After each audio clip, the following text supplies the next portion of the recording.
Ma fascination pour la forêt, c'est qu'elle a toujours été là et elle sera toujours là.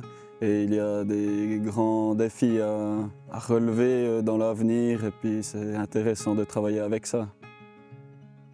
Je m'appelle Joran Bagnou, je suis garde forestier à la bourgeoisie de Bienne et je suis responsable pour les communes de Sonsbeau-la-Heute et une partie de la bourgeoisie de Bienne. Alors l'importance du bois énergie aujourd'hui, c'est principalement pour se chauffer. Donc il y a pas mal d'installations de chauffage à distance, etc. pour qu'on puisse se chauffer principalement et avoir de l'eau chaude. L'avantage de brûler du bois pour produire de l'énergie, c'est qu'on arrive à un bilan de CO2 qui est neutre à la fin. Car le bois capte du CO2 pendant sa croissance, qu'il rejette à la fin, que ce soit en forêt qu'il pourrisse naturellement ou bien qu'il brûle, il rejette la même quantité de CO2. Ensuite, c'est les autres arbres, les nouveaux, qui vont recapter ce CO2.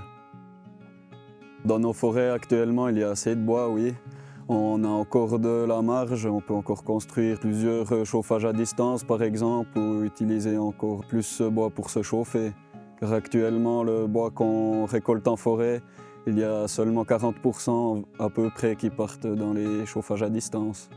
Alors à la bourgeoisie de Bienne, on produit du bois d'énergie, donc du bois des copeaux, du bois de feu, etc.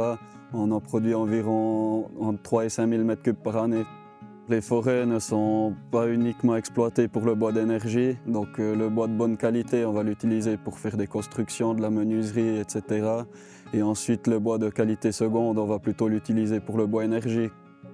Alors la principale différence entre les copeaux de bois, les pellets et les bûches de bois, c'est leur forme. Les bûches de bois et les pellets, c'est principalement dans les petits chauffages qu'on utilise ça, donc à la maison par exemple.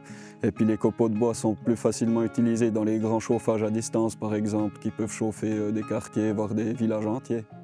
Mon vœu principal pour le futur, c'est clairement que le changement climatique se calme. Ça serait bien qu'on puisse avoir toujours du bois de qualité et qu'on puisse l'utiliser continuellement. Venez nous rendre visite le 14 septembre lors de la journée en forêt de 9 h à 16 h à Évillars.